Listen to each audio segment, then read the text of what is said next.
Welcome everybody to the first of the autumn session of the Digital Tech Cumbria webinars. James is going to do his presentation on online e-commerce sites, and I will hand over to James now and come back in at the end.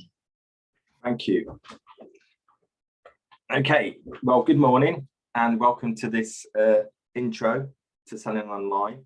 Obviously, this is a prelim to a masterclass where we go into more detail and we talk more about your particular issues.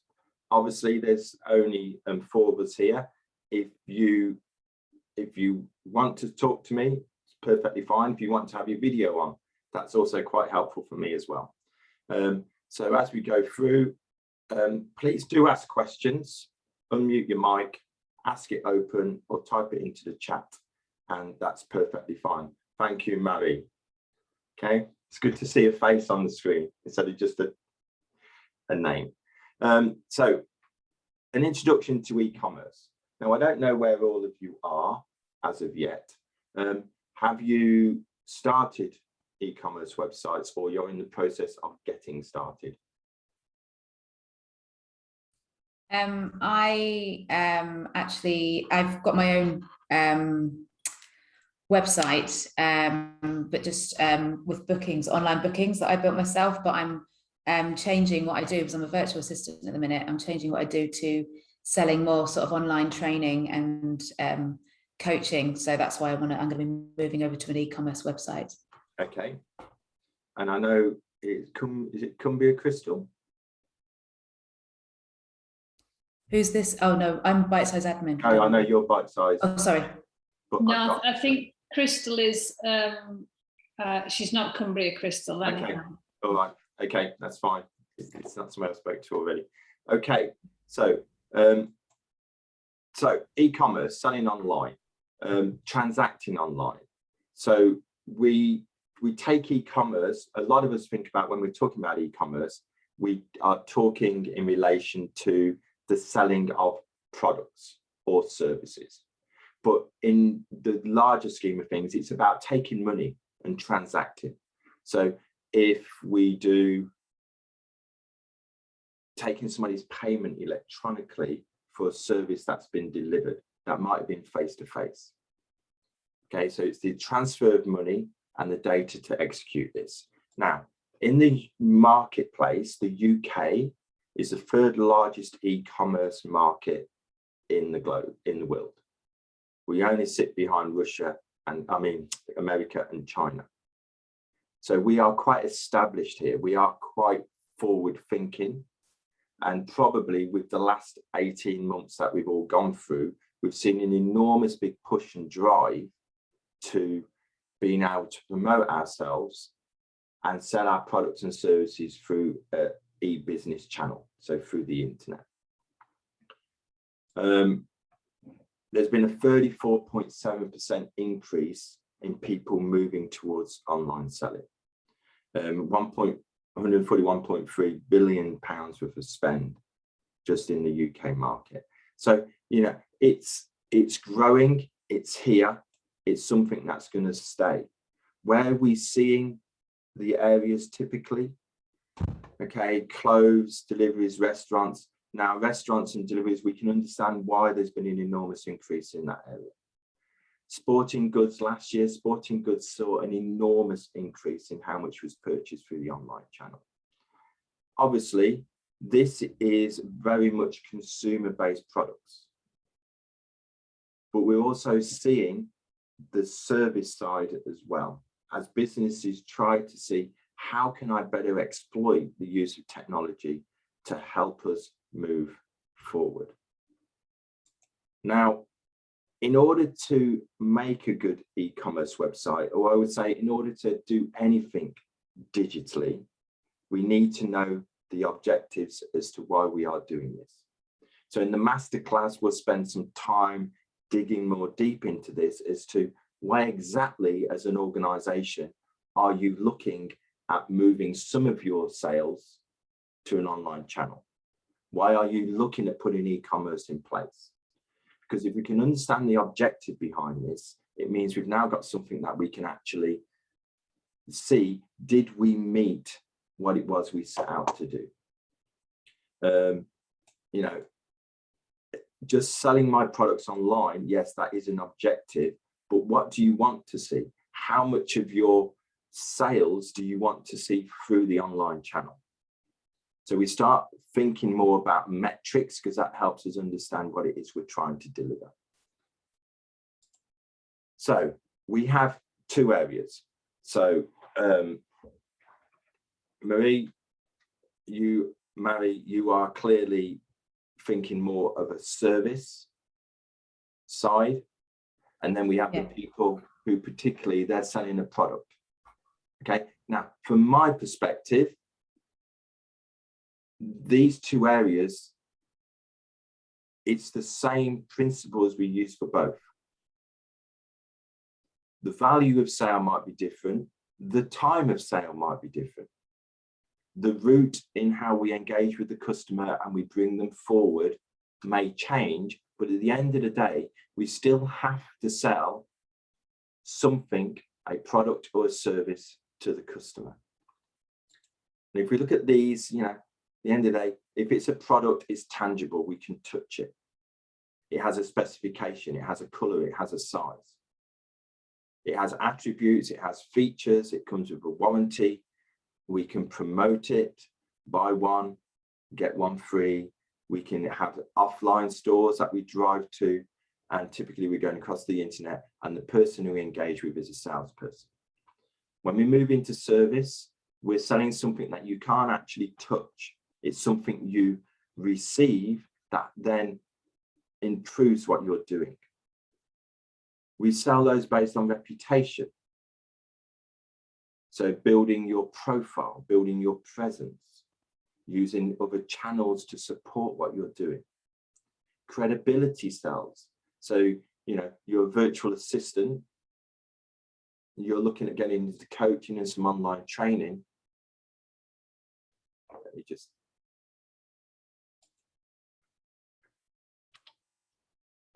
credibility will be something that helps you build that. Good morning, Barbara. You okay? Good morning. Sorry, I managed to get in. I was late registering. I apologize. I thought I'd registered and I hadn't. Do not fear, you haven't missed much yet. Reputation, credibility, respect, leadership, relationships, and trust. So these are the, you know, if you're thinking more of a service type business, as Mary is, this is the type of information you've got to be building into your content in order to promote yourself to your customers. Because we will come and look at your website. And this is the bit, in the service-based industry, and even in the product and the selling side to consumers, if I was to meet you at a networking event or a show and you tell me what you do, I'm going to go and look at you on various channels, LinkedIn, other social platforms, and definitely then go and look at your website to see, do you give me credibility? Do I think you're credible at your service? Is there trust emanated through your website? And if we come into the product side, these are exactly the same. Do you buy from websites you do not trust, where the product images are poor quality? So the attributes, how you sell yourself, how you portray yourself from a digital perspective, it's about building the trust, the credibility. It's showing your products and services in the best possible way. Why do we have a website? Okay, why do you have a website? I'm going to ask all of you, because there's only a few of us. Why do you have a website? Complete a sale. To complete a sale. Are you B2C or B2B, Barbara? B2C. Okay, and what is it you sell? Bags. Bags. Handbags, tote bags? Yeah. Yeah, okay. Gadget bags. I make them and sell them. Okay. So So yours is to complete a sale. Mary? Mine's to reach a widest audience as possible. Okay, so an understanding of why the website is there. Why is it in your marketing portfolio? Because to sell means I lay it out in a different way. Mm-hmm. To reach is showing the credibility and the thought leadership in the area you're in. Mm-hmm. So that is a different type of content, a different type of message, where underlying all of your messages that build credibility, you're pushing them to, well, inquire about this service, inquire about this coaching program. Okay, but there needs to be content to underpin that. And on the sales side, it's, okay, what is the value this product brings? Why should I buy it? Making sure the pictures and images are good, and bringing in reviews and customer comments to support. But we do exactly the same on your side as well for service. Why should I use you for coaching? Well, here's a testimonial from somebody I helped and assisted. And that becomes part of the sales process. Okay. There are lots of different channels to reach customers today. And you may use some of these. Obviously, LinkedIn definitely in a service type business, especially the virtual assistant, especially the coaching side, LinkedIn and building a network there and presenting yourself will be something you should be looking at doing. YouTube, if you've got time to do video, very powerful. Facebook, Instagram, depends on the customer. So for selling bags, Instagram, visual platform. Yeah. Facebook. Yeah. Capturing people who are into that. Now, obviously, for a service-based business and your virtual assistant side, you'd be needing to decide whether or not Facebook is a channel that would work for you. Is it the type of customer you want to reach in that platform? Now, if you're going for helping people who are working on themselves, they need some help with making sure emails are answered or telephones are answered, then Facebook could be an ideal platform, because that's where the smaller, the one-man bands, the tradespeople will be present. Okay, it's just making sure your message of your value and service come through. But there's multiple different ways. All the different digital channels out there are valid. The website adds a trust level. It might be the end point in the journey where the person transacts because you're running a store on Facebook, because you're in a B2C environment like Barbara. Why do we have a website? Well, it gives us control. Social media is great for promotion. But who owns the content on a social media platform? The social media platform. So you can control your content and then send and direct people to it. Social media is about engaging and directing people to something else that gives them more depth and richness. It builds credibility. A website needs to look professional, mainly because it's my first view of you. What I see on the screen gives me an impression of what your business is like. If your website is outdated, if your website has poor quality pictures, if it's using the wrong fonts for what the customer expects to see, it will have a negative impact. How do you decide what font is best for your business? There's lots of things around fonts. We'll probably cover it more depth in the masterclass, but I'll just give you a few tips here. They reckon, as in with any design, you shouldn't overdo your fonts. So you should be looking at maximum of 2 or maximum of three different font styles. Whenever you see presentations, they will always use a sans serif font on the screen, so Arial, Verdana, so it doesn't have the tails on it, the serif font.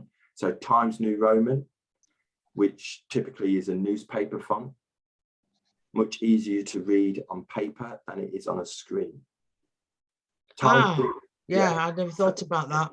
So Times New Roman is a brilliant font if you want to get over something that would be a trust statement, because it's seen as an old font. The newspapers use it. The Times uses it in, used to use it in their logo and stuff. So when you've got small pieces of text that you want to strengthen an argument and build some trust with, a serifed font like Times New Roman can work extremely well. But when we have large blocks of text, it becomes very difficult to read on a screen. And remember, most of us are looking at websites using these phones. Websites are there to generate business and find clients, sell your products and generate leads. So this comes into, as we construct content, whether it be putting a product to a page or talking about a service, we need to be thinking about, if somebody reads this, where do they need to go next? What's the next stage? And we build our websites to drive them down a specific journey, because our aim is to generate business, whether that be a lead or selling a product. Promotion, digital marketing. The website gives us something we can promote. We can send people to go either buy or engage with our content. Now, promotionally, if set up correctly, we can track pretty much everything today. So if you send out an email, we can track whether it was opened, we can track if people came to the website, we can track if they purchased or contacted as a lead. We can even track you putting adverts into papers, so offline marketing into the website. So we can pretty much today, when you do a marketing activity, do we see an increase in traffic at the website end? And reach, obviously, websites do have reach, global, worldwide. Okay, once your website is live, it can be reached from anywhere in the world, 24/7. And part of long-term strategies is, if you want to export, what does that mean and where do you go? Most export strategies involving digital, the recommendations are you have to get it correct in your own market first before you ever attempt to go and sell overseas. 5 S's of e-commerce websites, which is a recognized business model. And your website will do all of these, okay? But some of them will have a bigger influence on what you're doing. We'll send you all the slides, don't worry. As I can see you all writing away. It's there to sell, serve, speak, save, and sizzle. Now, the vast majority of us, so all my websites are there really to sell. Even though I have a B2C website that sells jewelry, but I have a website that is for my business, which is B2B. So it's online training, consultancy, and that side of the digital arena. For most small businesses, selling is the key. Your website is there to sell your product or sell your service. Serving customers, for giving the ability to have a help desk or somewhere they can log in. So if we think in what you're doing with your virtual assistant role on there, how do you exchange files with your clients? When they I tend to use Google Drive and shared folders quite a bit. Google Drive. So, you know, it could be they come to your website, they log in, and or they go somewhere and it puts them into the Google Drive space. So thinking, how can I serve my customers better through the digital channel? But great to hear you're using collaboration tools and you're not attaching documents to emails. Yeah, brilliant, excellent. Okay, speaking. So being a voice, being knowledgeable about an area. This is where blogging starts to come in. So adding articles to your website about the area you are working in or the types of products you are selling. Saving people time, and Sizzle is all about the brand size. Now, a lot of small businesses like to think, I'm having a website because I'm going to build a brand. It's like you are building a brand, but it takes many, many years to get recognized as a brand. It's a long, long journey. So the vast majority of us are down here, but you will be touching some of these in what you are doing. So the e-commerce journey, and this is a cycle. In terms of where we are and what we do, we make people aware, and then we're driving them through this cycle. So a lot of marketing campaigns, typically when we do marketing, or I see marketing campaigns in e-commerce, the vast majority of people are here. They're going for action. And on social platforms, sticking up a post that just sells my product, you are trying to connect to people who they don't know who you are, but you're telling them to buy their product, buy your product. You're going straight in at the action stage. When in reality, we need to make them aware of who we are. We need to then create a desire in them for our product. When they have an interest, we can then push them to action. So social platforms, typically, we create content that engages them, helps them, is very general, relates to our business, relates to our product or service. They then get a desire. They like the look of our bags. The desire we turn into an interest, the interest we push to them, because you've taken them on this journey. Now, awareness, content that adds value to the intended user, showing how a product or a service can benefit. So coaching, how being coached adds value to the individual. Now, this isn't about my coaching, this is about coaching in general, how being coached can help you get a better job. Here's some testimonials, here's some examples. Giving advice, how to handle yourself or how to run a meeting, all of this type of thing. Promoting the product or service that you deliver. When we've done that, we move them into an interest. So we're trying to then say, well, how does this improve your life? You know, marketing is about creating a need in the customer. So the customer may not actually have been looking, but you've stimulated something in them that says, well, actually, I need that. That's going to do me some good. This is going to benefit me. So we provide solutions to a customer's need.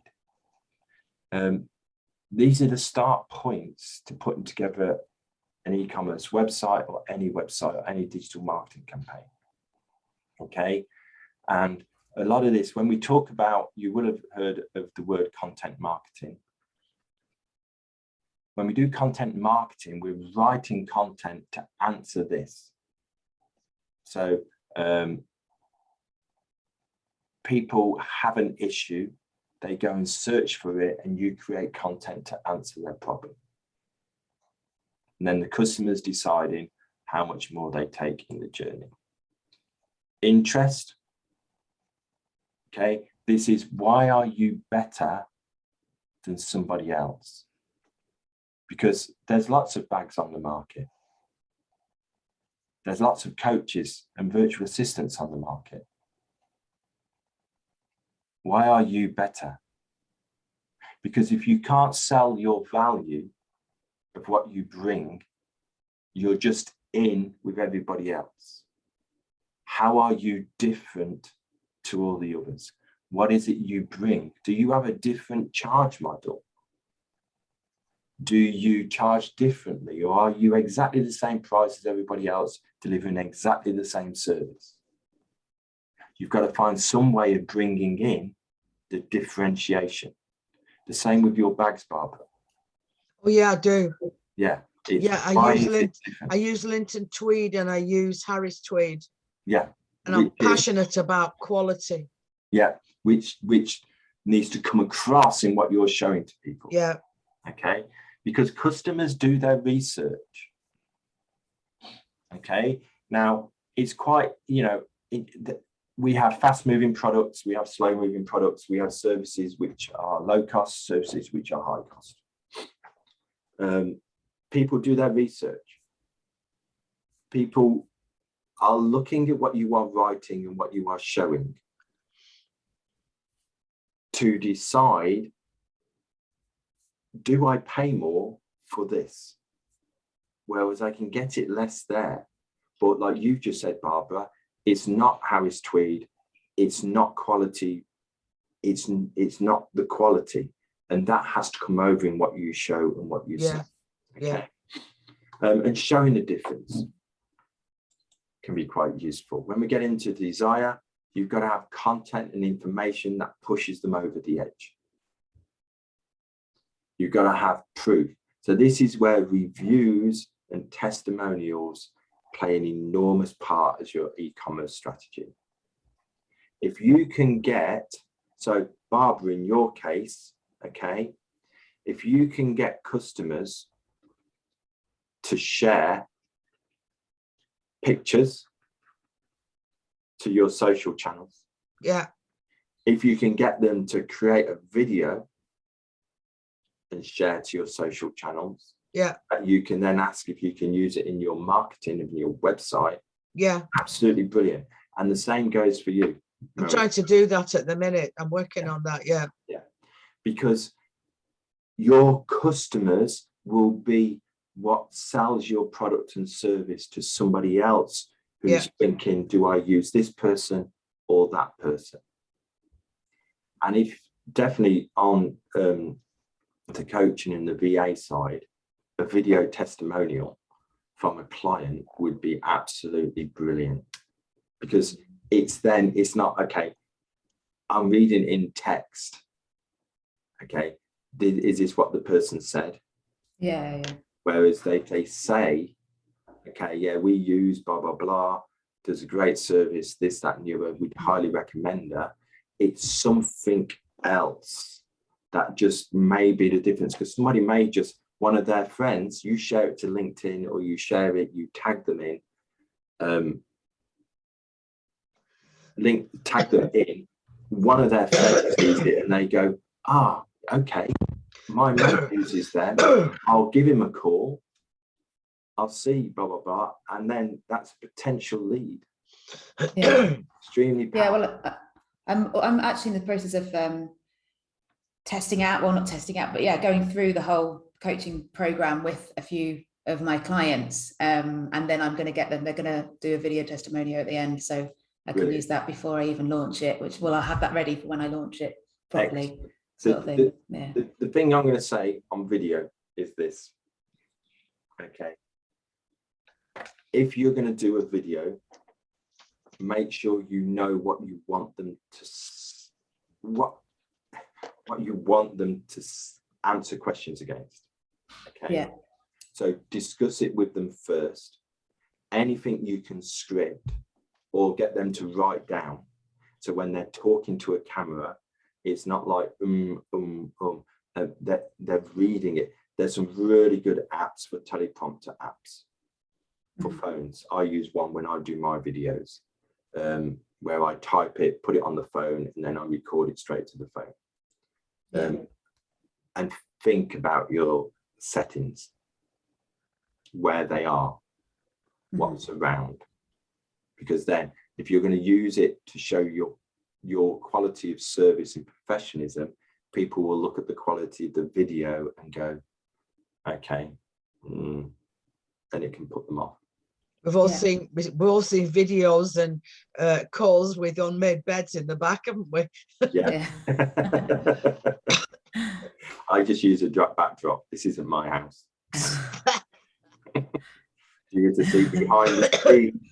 It's a 6 million one down the road, is it? Yeah. I've got my planning behind me and my spider diagrams.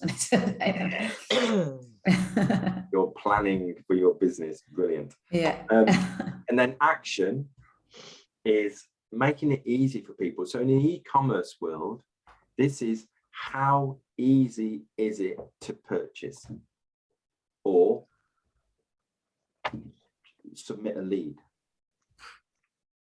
You know, if we think about websites we use,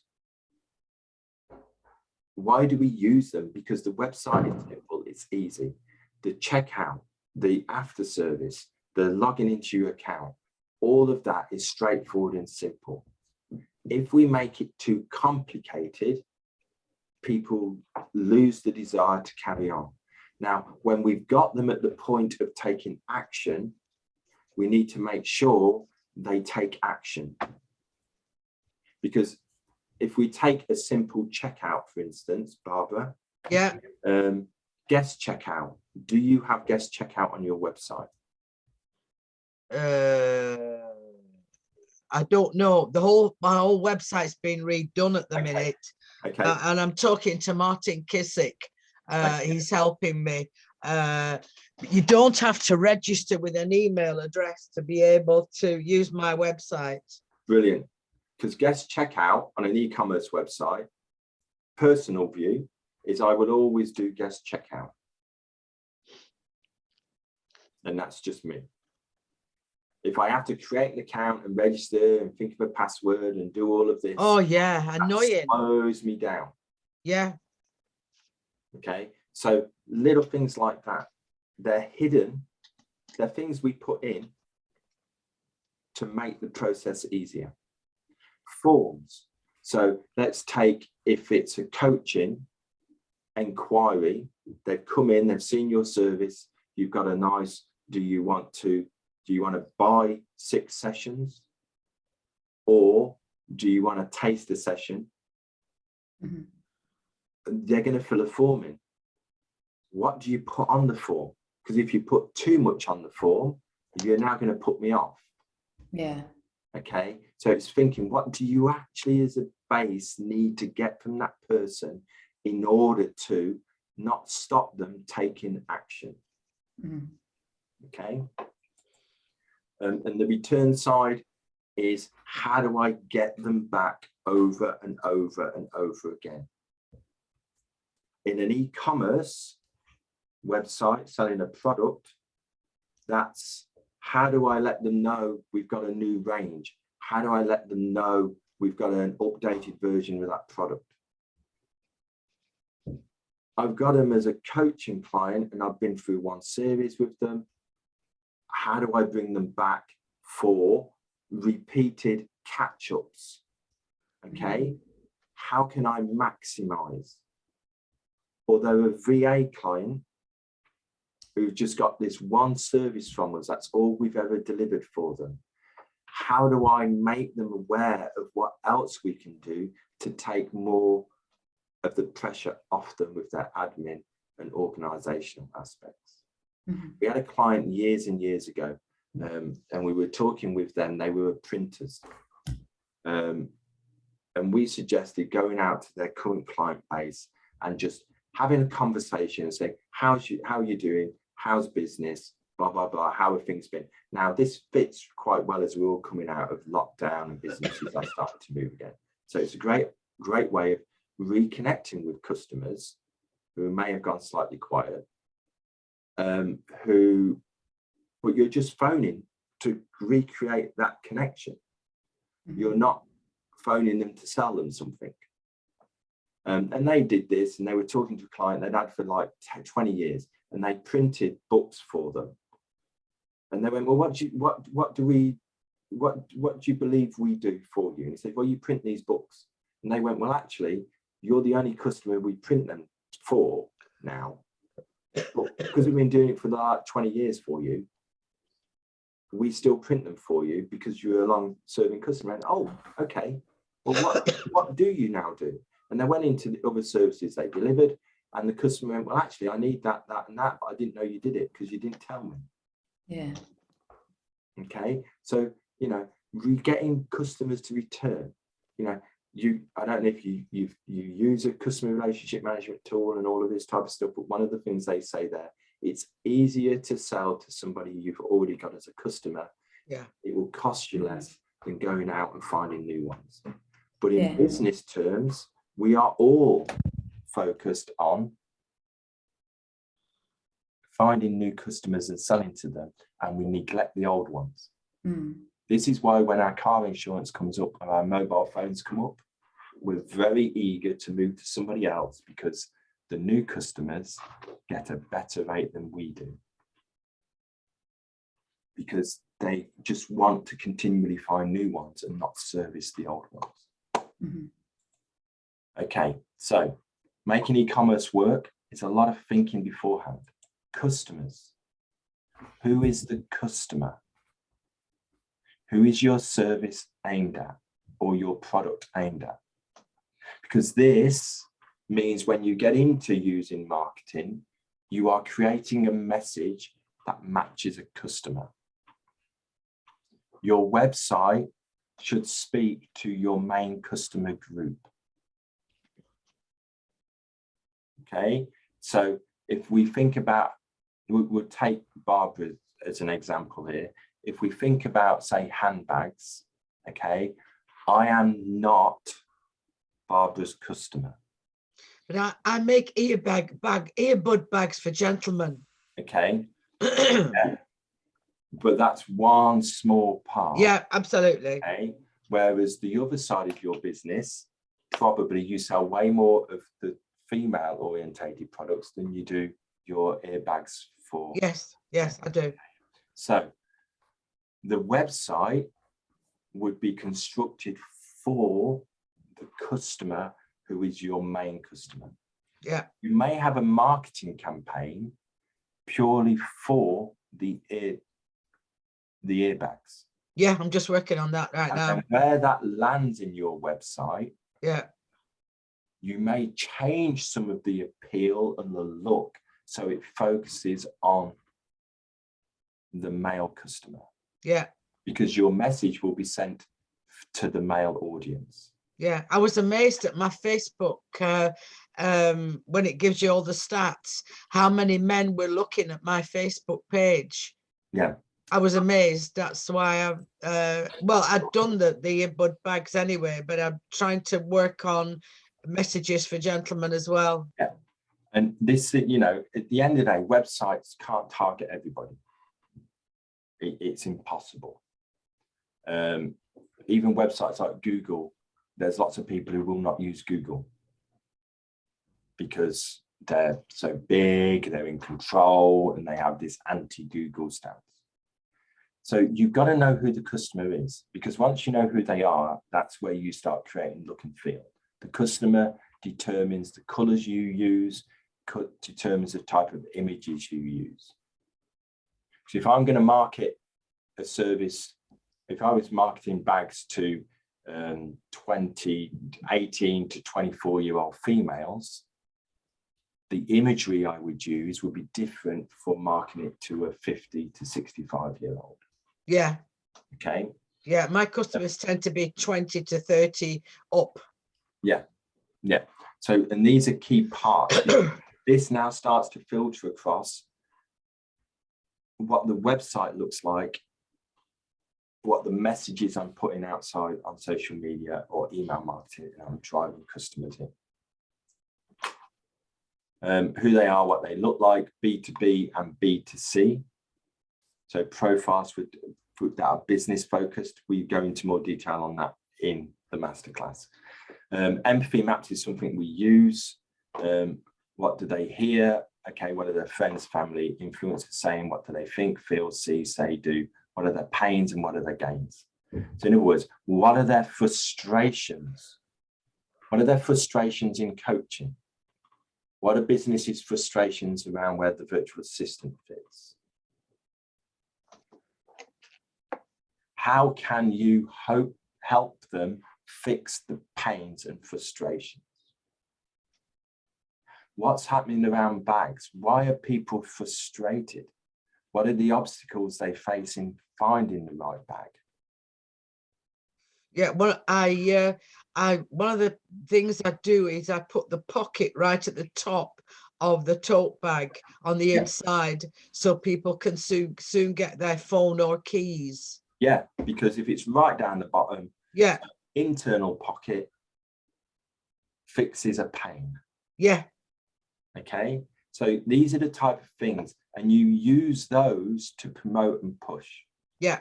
Okay, so we're going to start talking about some e-commerce parts. All that bit is fundamental to getting your websites or e-commerce tools in place.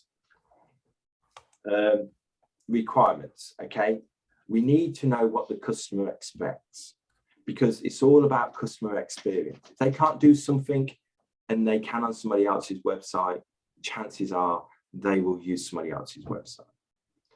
Getting requirements right at the start removes additional costs and time from a project and getting it released. Products, first area, or in your instance, Barry, it would be services. Okay, how many products, how many services do you have? How are you going to arrange them? Does a particular product or service sit in multiple categories? Do I need pictures, multiple images to go up with that service or product? Purely in terms of e-commerce now for selling a product, shopping by attribute. So if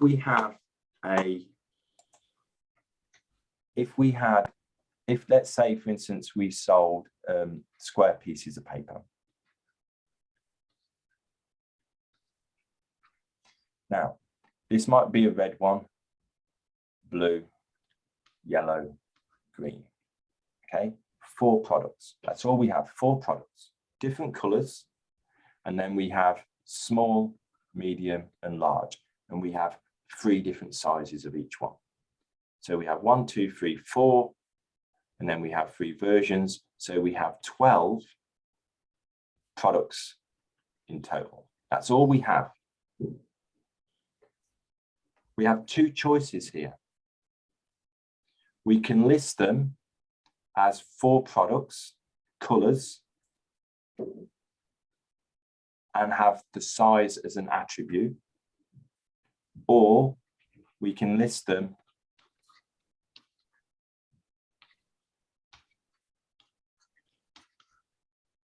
as 12 individual products. That's the small, that's the medium, and that's the large. That makes my store look a lot bigger. Yeah. Okay.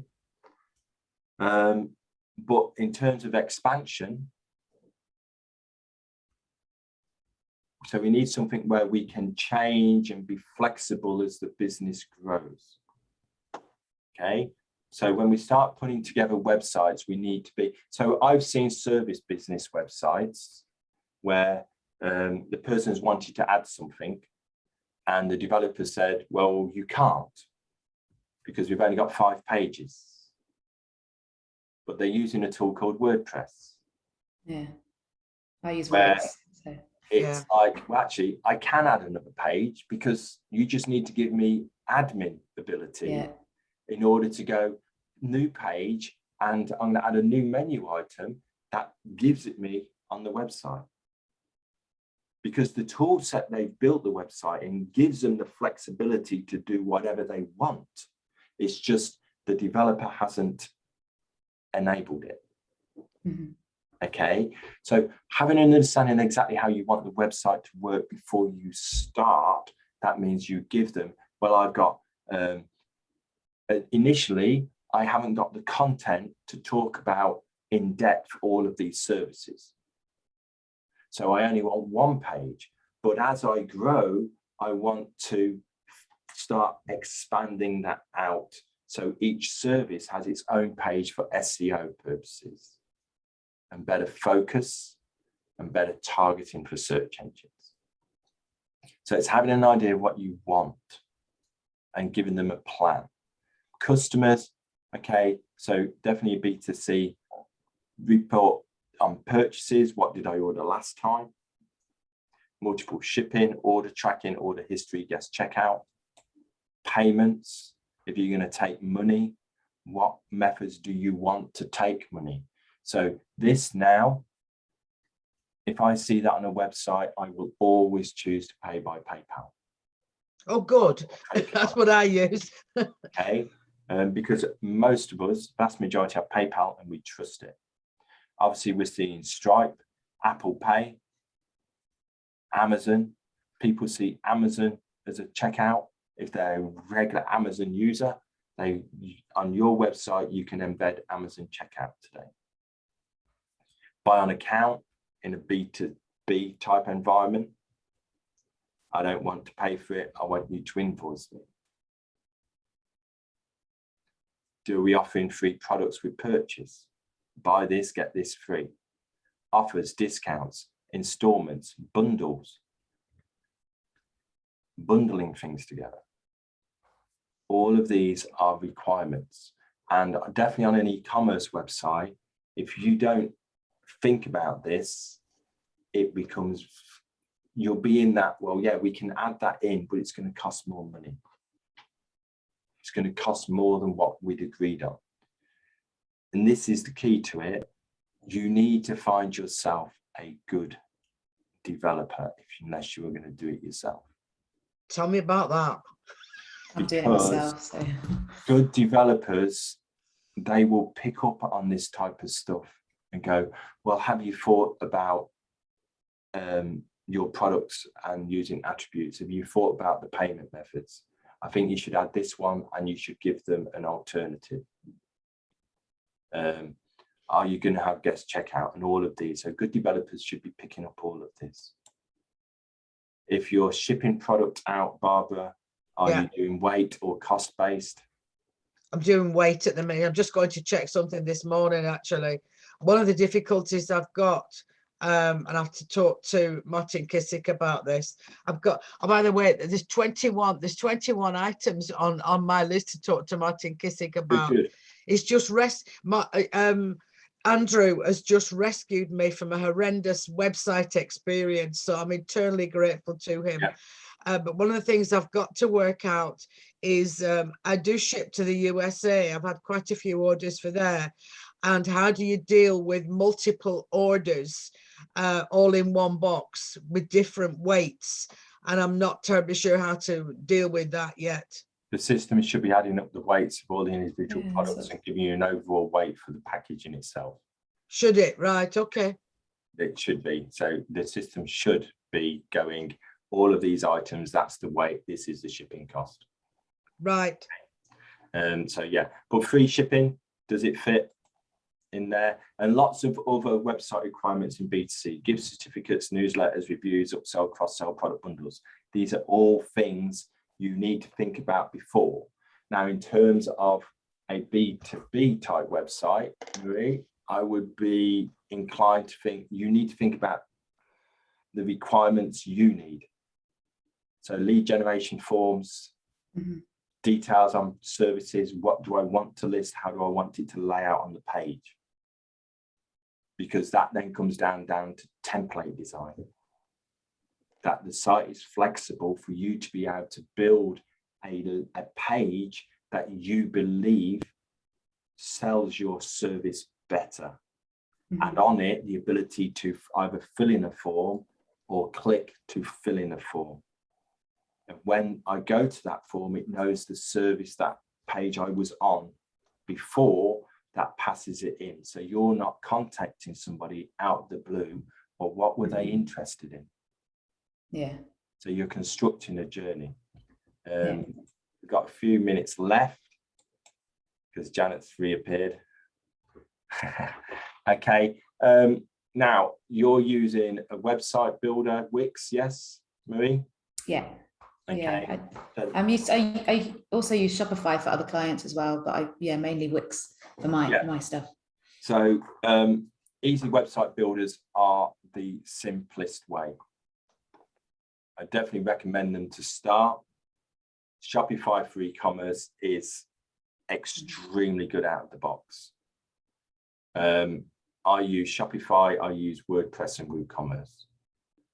Bespoke solutions give us more flexibility when we want to integrate to something which is maybe a retail system or a manufacturing or logistics operation.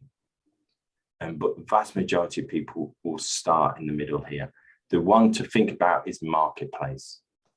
Definitely for Barbara, the use of platforms like Amazon, eBay, Wayfair, Etsy, because these are platforms where people go to buy, they trust them. So they become an additional route to market. They have solid tools, easy to use, quick payments. And you definitely need to think, do I need to mix my e-commerce website and mix these in? Because you will find customers on these that are not going to websites. So it's worthwhile looking at a marketplace strategy to enhance you just have your website and e-commerce on its own. We use them because single payment, etc., trusted platforms. We're not going to talk about export because that is something else. Website builders, you're using them. The only issue we have with them is there's some things they won't do from an SEO perspective, as well as having a bespoke solution. But it gets you started. It's just making sure that it can grow with you as your business grows as well. So Wix will probably be a great start. Down the long term, as you start creating more and more content, you might find the Wix site is not suitable. If you're using Shopify, with clients, Shopify is a tool that expands and expands and expands. I've built websites in both of these.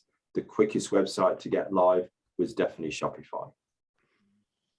The one I can do more stuff with is a WooCommerce website, which is launching into bespoke. We use the website builders because they are functional and give us lots of out-of-the-box requirements. Okay, bespoke. These are the two we particularly see. Do you know what your website's being built in, Barbara? WordPress. Yeah, so these two are the two we typically see, WooCommerce with WordPress. Extremely good, but it's something I would definitely not recommend if you are trying to do it yourself. If you're going to the developer, chances are he's going this route. Shopify is the simplest e-commerce tool out there to get going.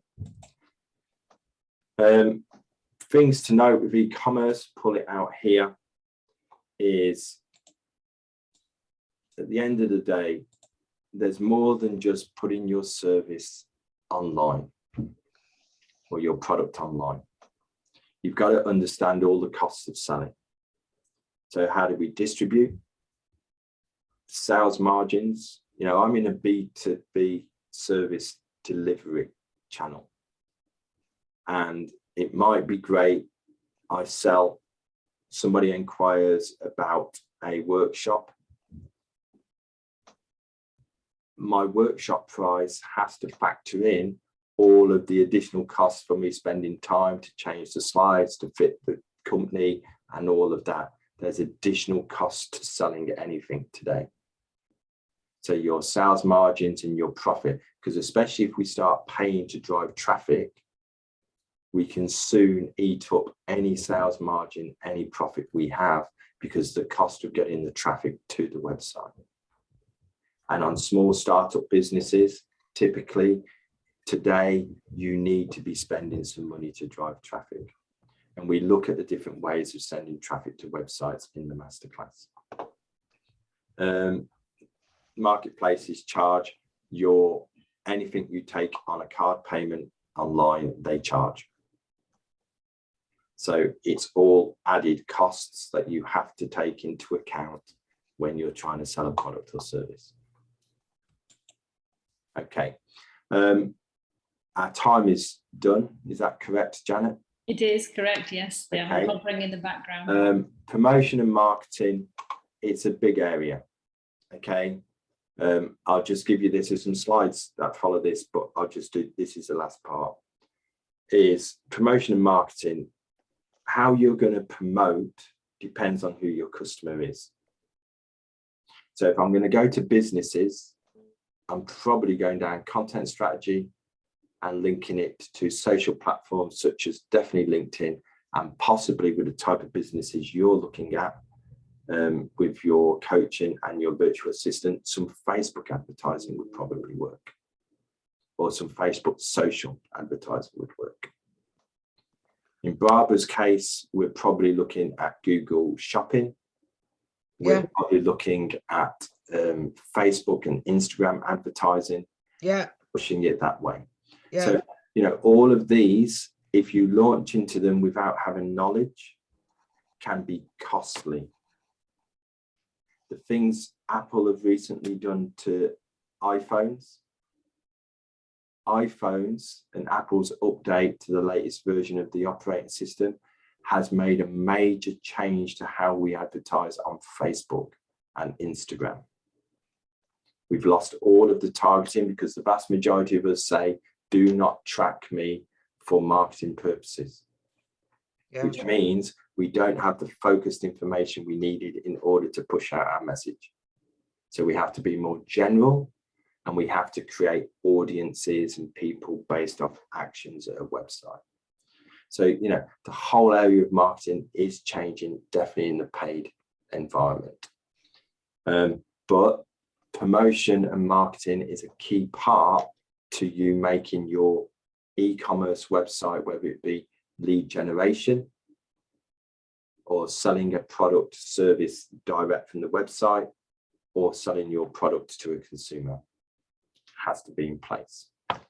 Okay, hopefully you found this session useful. It's a start session. The masterclass, which starts in 5th of October. Thank you, Janet. Let me look at my phone. The 5th of October, the masterclass is just 3 weeks, 3 weeks of 2 hours. Yes. For 3 weeks, same time on a Tuesday morning. Tuesday at 1 p.m. Tuesday where, at 1 p.m. Yeah, where we talk more about, and we'll look at your actual sites. We'll talk more about what you're trying to do. I will bring some more sort of thinking of things you can do, and we discuss more about the problems you're seeing. And obviously, I give you way more guidance around what you could do to the website, the message, the customer, identifying the customers. And then obviously we finish off, the last session is focused around how do I promote this once I've got it.